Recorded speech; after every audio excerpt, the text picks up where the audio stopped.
Donnell Rawlings was a guest on The Breakfast Club this morning, where things were a little different in the absence of Charlamagne the God and Just Hilarious, leaving DJ Envy and Lauren LaRosa to spearhead the interview. The joke started off in the beginning, but things took a serious turn while talking about Donnell's career. Donnell spoke on people calling him a mild comedian, as well as his attachment to Dave Chappelle, and it seems as though those comments have been getting to him. He specifically brought up Corey Holcomb being a fellow comedian who has disrespected him countless times after their run-in at the Laugh Factory, and he took the moment to address a lot of things that Corey has said about him over the last year. He spoke on what triggered him that day at the Laugh Factory that made him storm Corey's set, as well as the reason why he continued on doing the Chappelle Show after Dave left abruptly to Africa.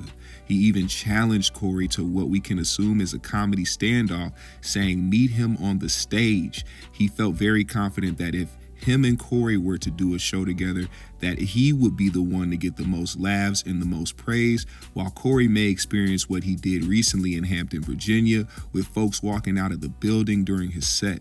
Let's hear what Donnell had to say about Corey Holcomb right here. The stuff that they say they get paid for. Before you did an interview and you said outlandish stuff, you didn't get paid for it, right? But now if I say something crazy and it's on YouTube and it's on TikTok and it's on Instagram or X or whatever these platform it is, and I get 1 million views, I get paid off of that. And it becomes an addiction. Now I want to say more stuff that's wild. I agree with you 100%. But it's like it's media whore. It's you become a media whore and you become a clickbait whore. It's so easy. And people, a lot of comedians now, they don't care about being funny anymore. They just want to be controversial. If you look at most tags and most clickbait, it's so-and-so destroys, claps back and everything. Because you get excited about those clicks. You can go up there, you can try to be positive as you want, as funny as you want sometimes, but that's not going to move the dial. It's unfortunate. When I first started, we go way back, and way back in radio, where you had to be successful, you had to be likable. Now motherfuckers win by being hated, because it's all about, at the end of the day, it's all about engagement. It's not about, oh, I like him, I support him, I follow him. It's just like, what's going to click? So if you get a click on something negative or positive, it's still a click, and people run with that. And I have a situation with a comic right now that it goes back and forth. You know what I'm saying? Anytime that you can say his name. You talking about Corey Holcomb? Yeah, and it's unfortunate. The reason I'm gonna tell you that. Yeah, why do you and Corey Holcomb have such a long-lasting problem? This is the thing with that. And I've said this on platforms. And what it is like, he has an audience that tune into him. He has a podcast where pretty much nobody on the show has an opinion. It's always going to be siding with his thoughts. And we had an incident, it's documented, not an incident that he started, but an incident I did where I got triggered at a comedy club. I yelled out at him. You know what I mean? Like, didn't be like some of the things he was saying. So you started it, or did he start it first? Well, you could say I started that part of it, but I think the conversation was started.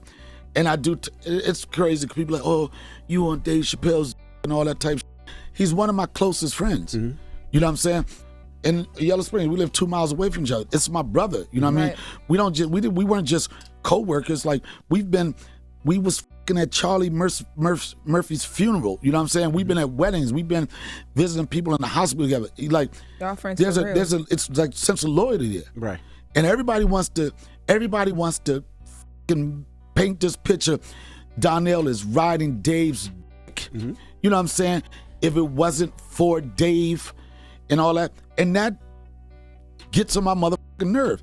Because I know before that show, I had a resume. After that show, I had a resume. It just so happened that I was a breakout performer on what people are calling one of the greatest shows in the history of television. Facts. And someone said something about, even after when Chappelle decided that he wasn't being part of that show no more, me and Charlie Murphy hosted the lost episodes. We didn't host those episodes with the intent we're going to take this show over. They had an archive of sketches. They were trying to figure out what the they was gonna do with these sketches. Dave hadn't communicated to nobody. I didn't know where the motherfucker was, hadn't spoke to him. And when I look back on certain things I did in my career, it might not have been, when I look about it in retrospect, it might not have been the best decision. But in that moment, I'm like this is a great show right now. Nobody's gonna like this. We're the new Chappelle. And even when me and Charlie came out, and Mr. Holcomb said something about that, he said, oh, these motherfuckers hosted the show. That's why I fuck with DC Young Fly. DC Young Fly, yeah. Because DC Young Fly told them no. DC Young Fly told them no to continuing the show as the new host. And DC Young Fly could do that because the core of Wild 'N Out was Chico Bean, Carlos, so he don't have to do Wild 'N Out because he got 85 South. He has that. Even when me and Charlie did that, we came out, first thing Charlie says, and it was a joke, oh, I don't feel comfortable doing this. I was like, speak for yourself. I need all the camera time I can get. That's the reality of it. I've had a conversation about Dave, and I apologized to Dave about it. I was like, I didn't think about it like that. I said, but one thing, Dave, had you called me, right? Yo, D, I'm not with this network. I'm not them. I would have never done it. Mm-hmm. So what do? You got to make a decision on what you're going to do that's going to continue to help your joint and try to be as respectful about it as possible. I tell you, what pisses me off, and anybody can understand, when you put so much work into something and for people to try to assassinate your character and say you're something other than what the you are. And for all of these motherfuckers, this is what I feel. I don't want to fight you on no podcast. I don't want to be more controversial. If you want to fight me on anything, let's go on the stage. Let's go to the stage. For all the motherfuckers that want to say he's whack, he's mild, and so, and I put this out there, let's go on a stage and let the people decide that. And I guarantee you, it ain't gonna get the results you want.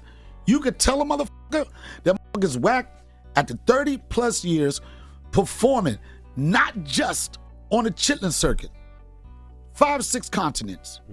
And oh, you with Dave. Guess what? I am with Dave when I do shows.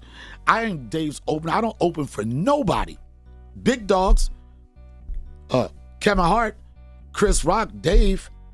I ain't gonna never open for, you know. So if you want to do it, stop talking your shit and let's go on the stage. And I guarantee you gonna feel it. Is there and I'm not a one-trick pony. I'm not just for the black audience. I'm from everywhere. And as much as I say, oh, he's on Dave Dick, this is the best feeling I have when I tour. And I got video of it. I can show you. Nobody expects me to be on a show with Dave. He don't never promote my name. He don't need me to. He can sell out any venue in the world, 25, 30,000 people. DJ Trauma will say, you seen him on HBO's The Wire. You seen him on The Corner. You seen him on BMF. I might get some claps, but you fell in love with him as Ashley Larry and the Chappelle Show. In every fucking venue for 5 years, a whole arena goes ape shit. That only gonna last me 2 minutes on stage. But guess what? As they go ape shit, when they know I'm there, when I get off stage, guess what? They can stand up again because I put the work in and people know me for that. I'm not gonna apologize because I made some characters that did some shit that people remember. And it's only bitter motherfuckers that talk that shit. What have you done? And I continue. I can continue to do it. I've been on BMF. I did this. I continue to work. Right. Motherfuckers say, oh, you ain't made it. I'm just addressing what I've heard on podcasts. Oh, absolutely. You know, because I told... Is this just Corey's podcast that I you're talking mean, about? for the most part. And then here's the thing. This is the about it. This is going to be fuel for him to go and say stupid shit again. But I'm not a... But I do have to ask. You said if you started it, right? You said you started it. No, right? I didn't say I started it. You said you started from your remarks. I'd say even that... Because for every action is a reaction. So if he went at you first, you can't be mad if he you know... It was... Right? You know what? God damn, it's hard for me. I'm trying to be accountable for my actions, but I got to say what triggered me. Yeah. You know what I'm saying? When I just keep hearing this, and it's a closest friend of mine, when I keep hearing this, it's just interesting to me, the notion that you would go to a comedy club with 150 people on a workout night and be critical of someone that's doing the numbers, someone that's got all the accolades, the Grammys, the Emmys. You want to go, that's like going to a practice facility and watch a nigga practice and saying, oh, that wasn't that good. What happens at game time, motherfucker?